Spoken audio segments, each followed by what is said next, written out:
Hi, I'm Mike, and this is another episode of Meet Mike Monday. Today we're going to talk a little bit about gun violence prevention.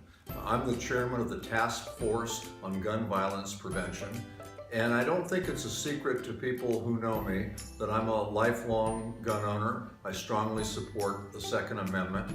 I'm a hunter, and I also believe strongly that along with the right to own a firearm comes certain responsibilities. And as gun owners, I think we should be very, very vocal about the need to curb gun violence.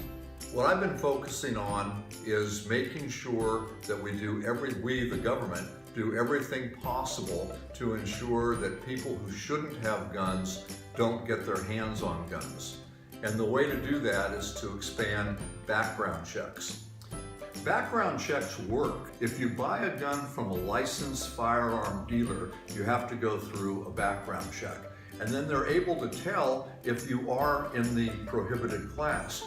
And every day through the background check system, 170 felons are detected and are prevented from buying firearms. 50 domestic abusers every day try and buy a gun through a licensed dealer, and the background check stops them from making that purchase. Background checks work. They're not going to stop every crime, but it's a real good step forward to making sure we reduce gun violence. I'll be reintroducing my legislation from last year. It's a bipartisan piece of legislation. Last year we had over 190 co-authors, Democrats and Republicans. And most people understand that this is a common sense effort to make sure that we keep guns out of the hands of people who shouldn't have them. I expect to have a similar number of co-authors this year. It's a good bill and it will help a lot. In addition, in regard to gun violence prevention, we're playing a little defense this year as well.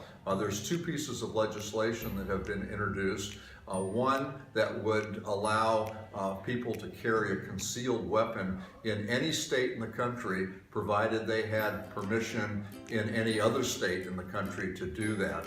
I find that troubling. Some states have no requirements to carry a concealed weapon. All you have to do is be old enough to legally own a firearm, and you can carry it concealed. I think that that's inappropriate, and people who want to carry firearms concealed should go through some sort of vetting process. In California, it's pretty strict. You have to take a class to show you're proficient in firearms. You have to go to the range, show you're proficient in firearms, and they do a thorough background check. But as I said, in some states, you can call up and get a permit to carry a concealed weapon, and I think that's inappropriate.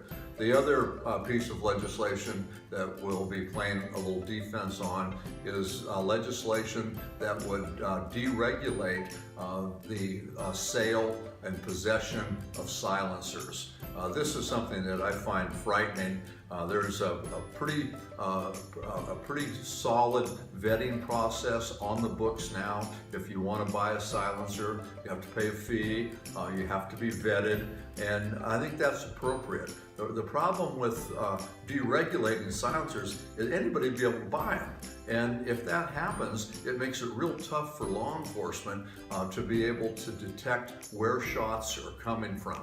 And that's a public safety issue. From a hunting perspective, it provides a problem for game wardens when people are out shooting where they shouldn't be shooting, or during times when they shouldn't be shooting. So I don't think this is a well thought out piece of legislation. And the only good thing about it is you can get a chuckle if you read the bill, because it's called the Hearing Protection Act of 2017. And the truth is, if you want to protect your hearing, wear earplugs. But let's not deregulate the sale of silencers. Thanks very much, and I look forward to seeing you next Monday.